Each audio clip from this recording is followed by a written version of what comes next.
Una lámpara de lava pues tiene otro comportamiento, es algo diferente. Ahí lo que estamos observando es un fenómeno de emulsión y de dispersión. Pero también forma parte de lo que es colorimetría. ¿Por qué? Porque en este caso estamos utilizando colorantes que son específicos para pigmentar grasas.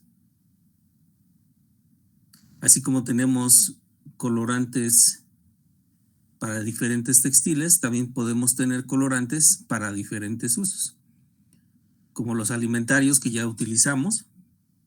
Esos son un tipo de colorantes específicos para poder ser ingeridos. Pero también tenemos colorantes que se ocupan para pigmentar grasas. Así como también vamos a encontrar colorantes para pigmentar plásticos,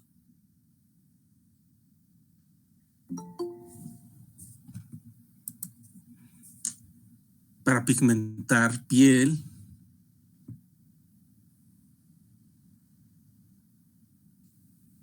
hay una infinidad de colorantes para cada uso que se va a utilizar.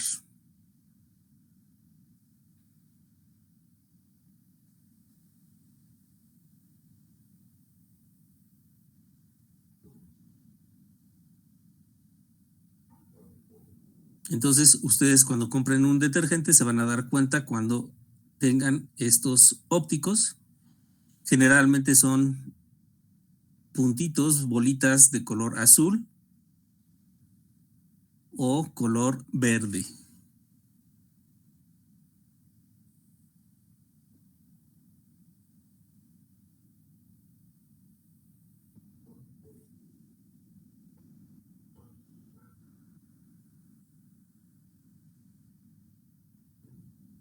En el caso de detergentes líquidos, generalmente estos detergentes, si se han dado cuenta, son azules o son verdes. ¿Se imaginan por qué?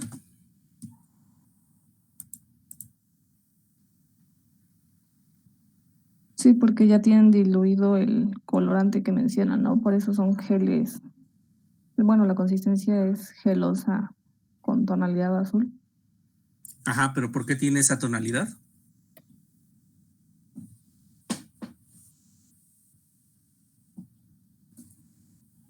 Por el UV, Por el UV, ¿por qué más?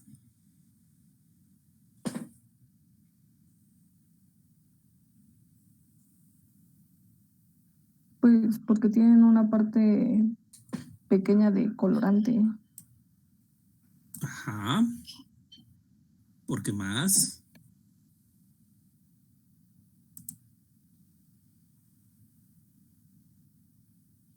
Porque es el pigmento que se le quiere dar a la ropa para que brille.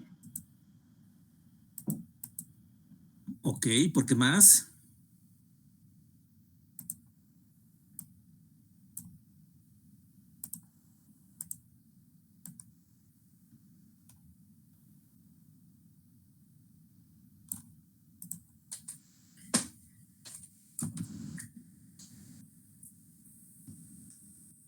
Principalmente porque la mayoría de las fibras sin colorante óptico, es decir, con un blanqueo químico, tienen una onda de luz, una energía del lado de rojo amarillo.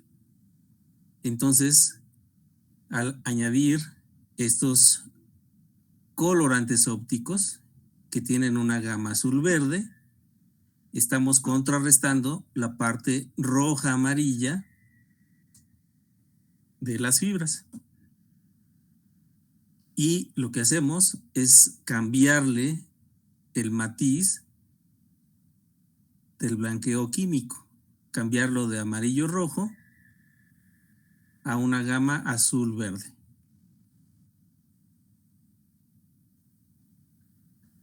Si yo agregara ópticos que tienen el mismo matiz, ¿qué pasaría?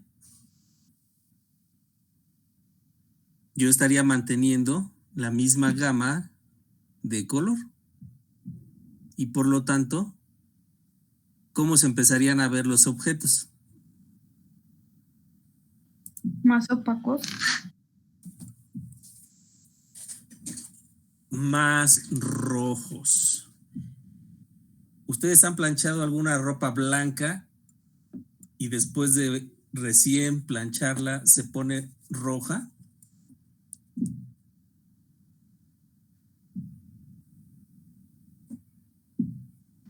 Sí, No, profe. nunca me ha pasado. Nunca lo he notado. Mi mamá confirma que sí, lo está escuchando. Pues hagan pruebas en diversas prendas que ustedes tengan, textiles blancas, pásenla con la plancha, obviamente no la vayan a quemar.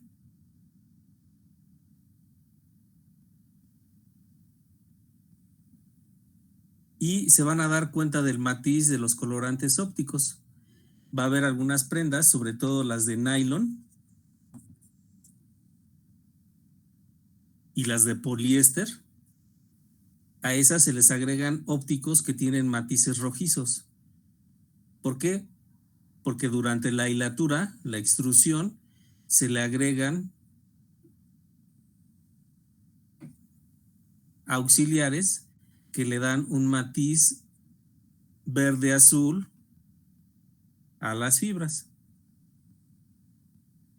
Y entonces necesitan lo contrario, ópticos que tengan matiz rojizo para contrarrestar ese pigmento verde-azul. Y eso sobre todo lo van a observar en prendas de nylon.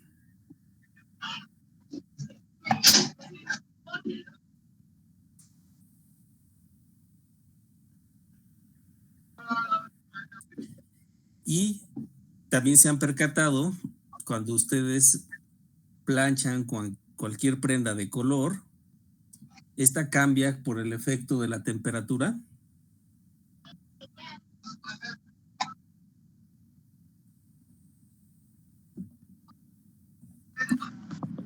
Sí, eso sí, como que se ve opaco.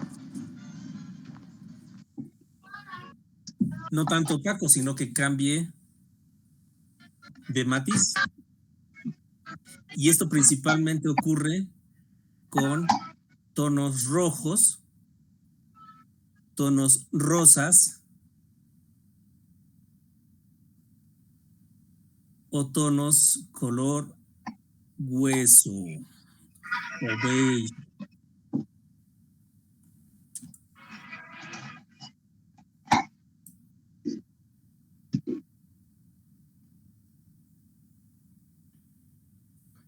Si no lo han notado, también busquen dentro de su guardarropa y lo van a observar cuando aplican temperatura.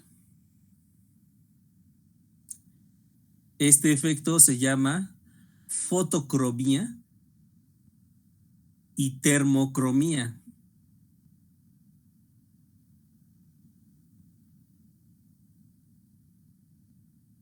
Y es el efecto que van a presentar todos los colorantes a la luz y a la temperatura.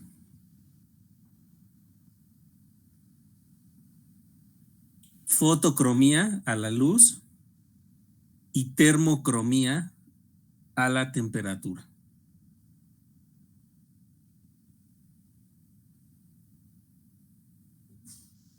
Este comportamiento de los colorantes hace que cambie la tonalidad y matiz de los colores. Y es un efecto que debemos de tener en cuenta al momento de hacer una igualación. Y este se refiere a la forma en cómo se va a iluminar un objeto. Si nosotros no consideramos estos aspectos, al momento de medir un objeto, ambas características, la fotocromía y la termocromía, van a hacer que la medición de nuestro objeto sea diferente. Entonces debemos de tener en cuenta estas características para poderlas controlar.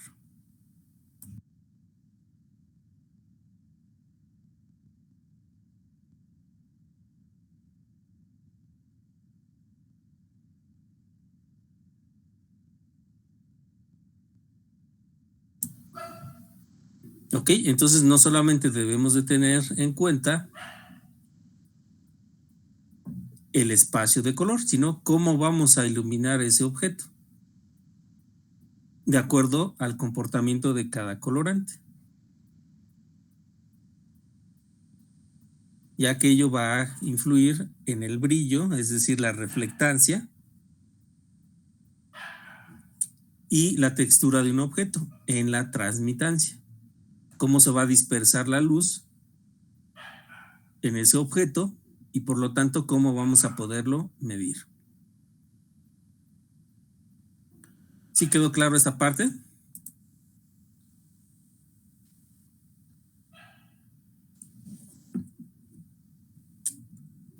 Sí, profe. Sí, profe. Sí, profe.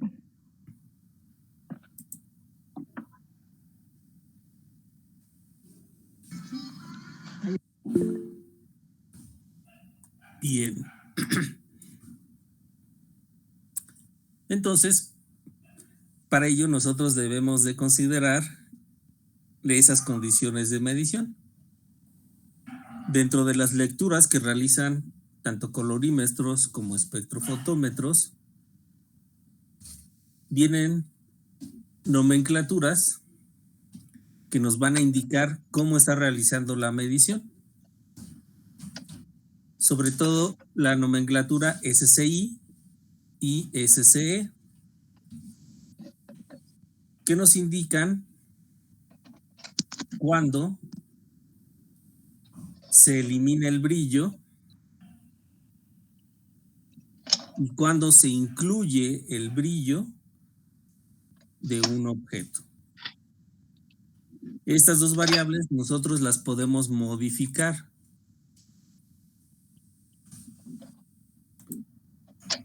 Nosotros podemos modificar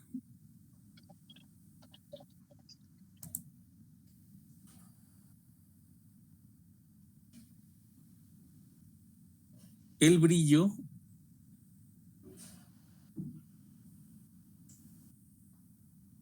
de un objeto. Y esto lo vamos a hacer cuando vamos a medir colorantes ópticos, colorantes fluorescentes o colorantes fosforescentes. Y también cuando vamos a medir fibras o tejidos con un alto brillo.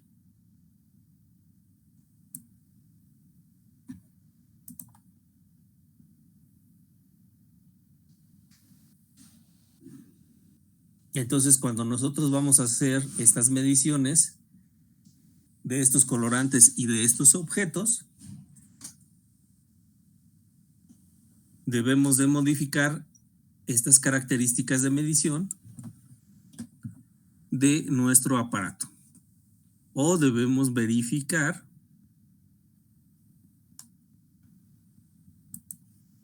cómo está realizando la medición nuestro aparato.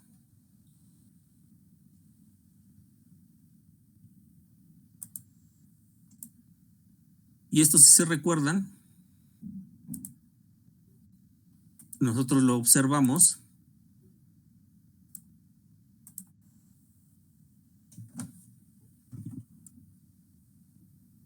en la anterior presentación. Aquí en la parte de arriba dice SCI, diagonal 100.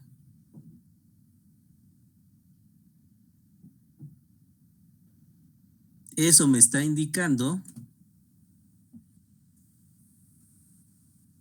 que yo estoy midiendo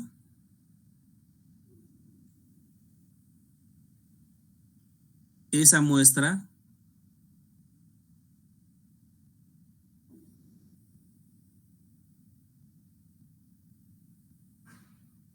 en sistema SCI, es decir, incluyendo el brillo de mi objeto. Si aquí indicara SCE, me estaría indicando que lo estoy excluyendo. Entonces también esta es una característica que yo puedo modificar de mi aparato de medición. Sobre todo para aquellos colorantes que tienen una característica o que tienen un comportamiento similar a los colorantes ópticos.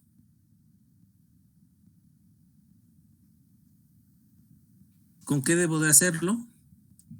Sobre todo con colorantes muy brillantes, como pueden ser amarillos,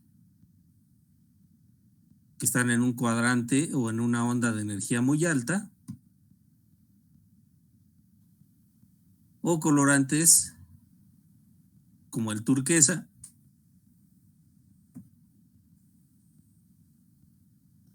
que también tienen una onda de absorción muy alta. Sobre todo, turquesas verdes van a tener esa característica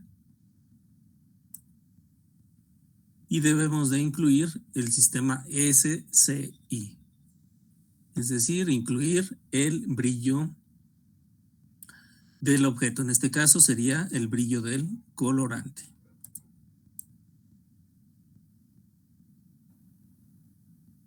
¿Preguntas?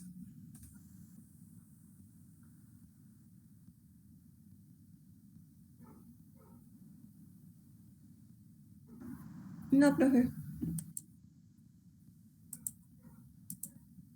Profe, ¿eso lo vamos a poder hacer en algún momento en las prácticas? Sí, es parte de lo que nosotros vamos a empezar a medir.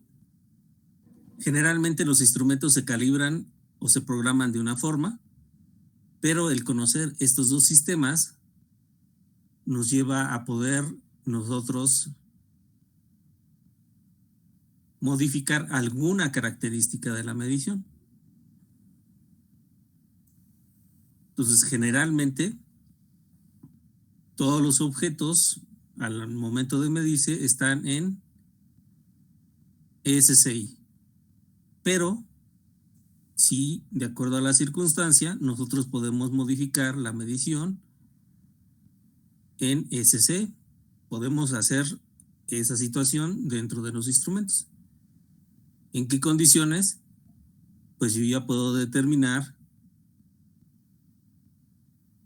si requiero medir solamente el color o si requiero medir el color y el brillo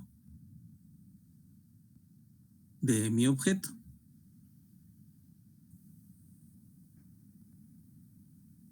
¿Sale? La programación pues, es muy sencilla, es simplemente decir si lo voy a medir en SCI o en SC, es simplemente dar un teclazo a la configuración del instrumento y el instrumento hace toda la configuración de su medición. Nosotros realmente no hacemos eso dentro del aparato, eso lo hace interno. Pero sí es importante que nosotros podamos definir qué es lo que mide cada uno de ellos y acoplarlo a la medición que vayamos a realizar.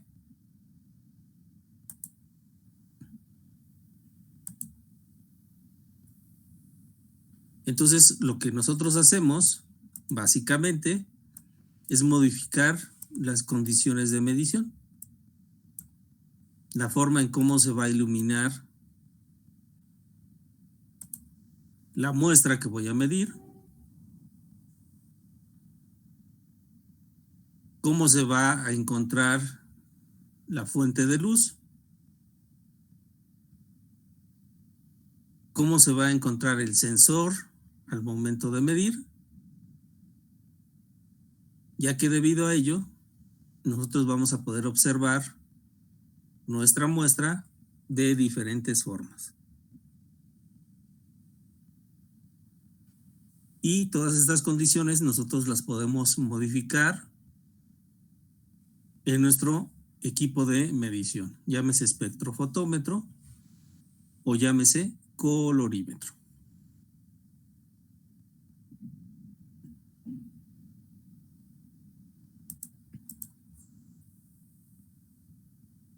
Sobre todo en el espectro, se puede abrir el equipo para que ustedes puedan ver, por ejemplo, esta esfera óptica. Se puede observar a simple vista, no hay que hacer mucho movimiento para que ustedes puedan observar esa esfera de medición. Entonces, de esta forma sí es un poco más fácil poderlo detectar, poderlo observar.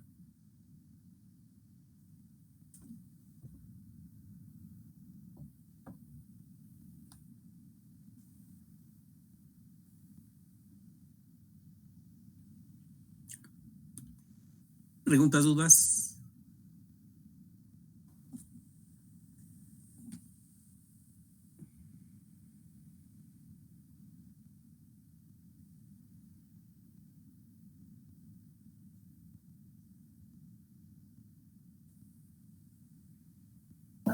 ¿Qué es eso de esfera integradora, profe? ¿Es la misma esfera? Sí, dentro del aparato, la construcción de este aparato tiene una forma como de una esfera. Tanto el colorímetro como el espectrofotómetro tienen esta forma. ¿Por qué se construye de esta forma? En forma de cilindro o en forma de una esfera. Para que la onda de luz que nosotros vamos a emitir se pueda dispersar en diferentes posiciones. Si la construcción fuera plana, fuera un rectángulo o fuera un cuadrado, ¿qué pasaría con la onda de luz?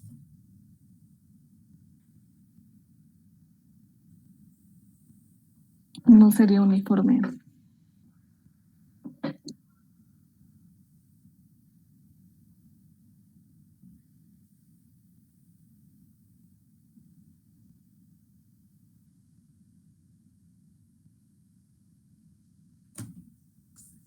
Si fuera lineal, la luz que emite la fuente de luz chocaría una con otra y eso provocaría que el objeto no se ilumine de forma uniforme y entonces nuestra medición cambiaría. Entonces, esta construcción en forma de esfera o en forma de cilindro provoca que los haces de luz tengan una mayor dispersión y por lo tanto el objeto se ilumina de una mejor manera. Y como les digo, dentro del aparato sí se alcanza a observar esa forma esférica dentro del aparato.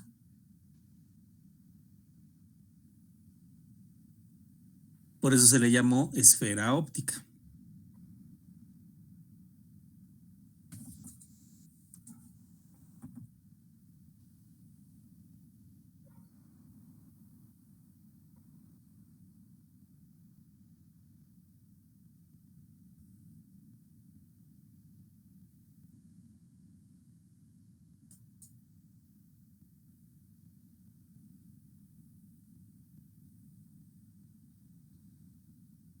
Ok.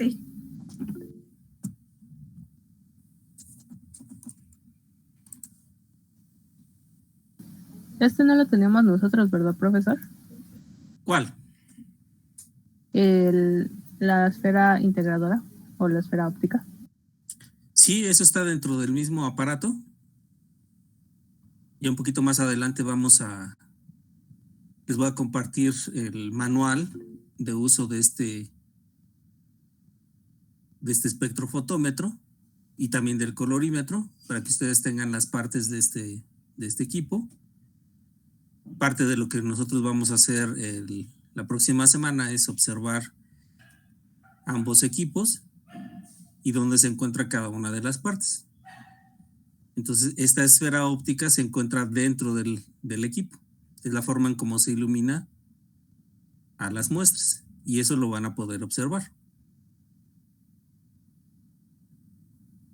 Tanto en fotografía como directamente en el equipo.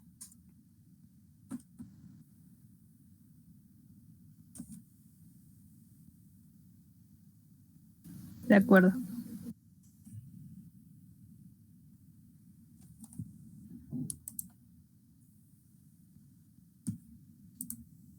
Entonces, esfera óptica se refiere a la forma que tiene el instrumento para poder medirlo.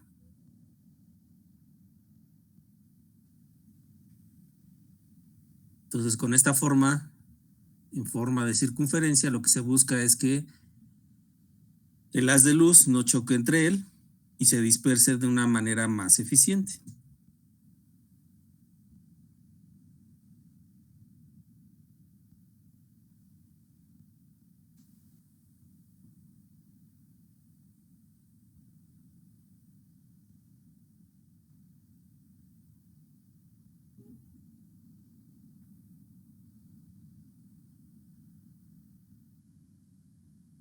Profe, ¿y por qué esta es en forma de esfera y los otros pues son nada más las cajas con un color y se les atraviesa lo que es la muestra?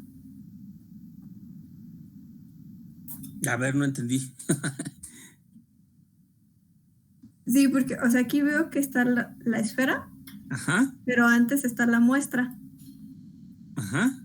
y después está el detector. Y en las otras veo que pues están los dos instrumentos y, o sea, atraviesan la muestra y es cuando pasa al detector. Ah, ya. ¿Te refieres al de transmitancia que habíamos visto anteriormente? Ajá, a ese. Ok. Ahorita vamos a ver.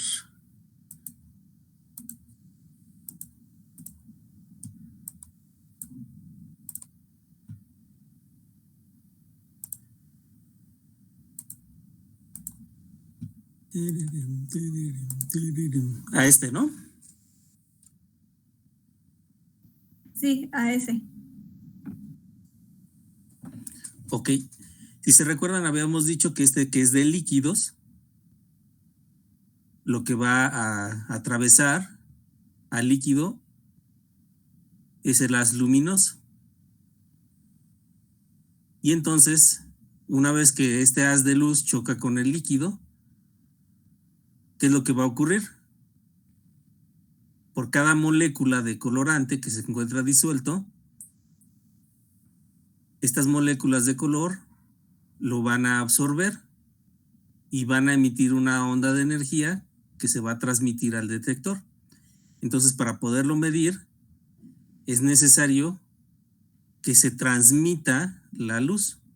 Es decir, para poder medir los líquidos, se necesita que exista una mayor transmitancia, porque esa transmitancia nos va a permitir hacer la medición de ese líquido. En este caso, la reflectancia y la absorbancia es menor. Por eso también los espectros de líquidos se les conoce como espectros de transmitancia, porque básicamente la medición del líquido la hacen a través de la transmisión de luz. Y en el caso de los sólidos, nosotros medimos la reflectancia, es decir, la cantidad de luz que refleja el objeto. Y la absorbancia y transmitancia es menor. Porque en este caso lo que medimos principalmente de los textiles o de los sólidos que vamos a medir es la reflectancia. Y esta esfera de luz que yo les decía se encuentra en la parte frontal, en toda esta parte frontal del instrumento. Aquí se encuentra alojada la esfera de luz.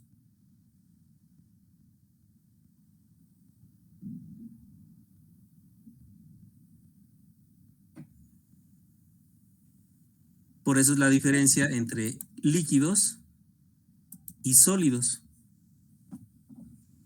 porque el comportamiento es diferente.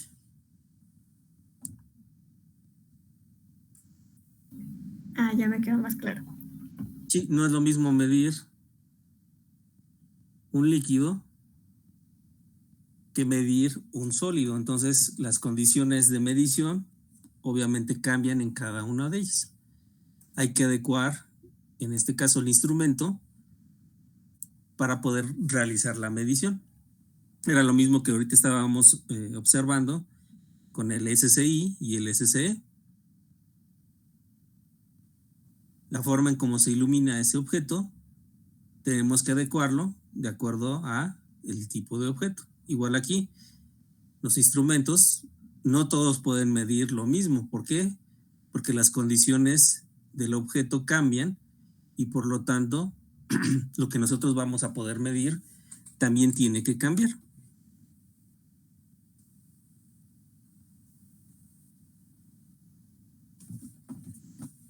Ok, profe. Lo mismo va a ocurrir, por ejemplo, cuando vamos a medir masas de compuestos, el espectro va a tener que cambiar. ¿Por qué? Porque ahora lo que nosotros vamos a medir son iones formados en solución. Y entonces, por lo tanto, lo que yo voy a medir va a ser ahora diferente.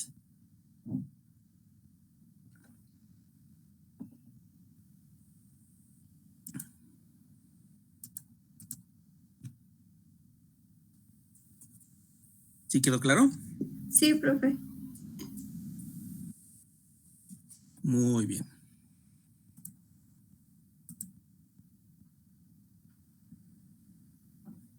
Bueno, pues aquí dejamos por el día de hoy. Mañana nos vemos y mañana vemos la parte de la práctica que vamos a realizar, la explicación, para que todos estén en el entendido. ¿Sale? Sí, profe. De acuerdo, Sí, profe. profe, está bien.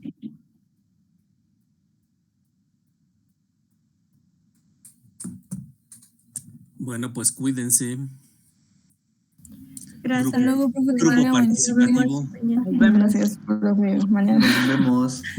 nos vemos. Ya mañana es más tardecito que lo vemos, ya estamos más despiertos. Ay, ajá. Vale, cuídese, profe. Bye. Bye.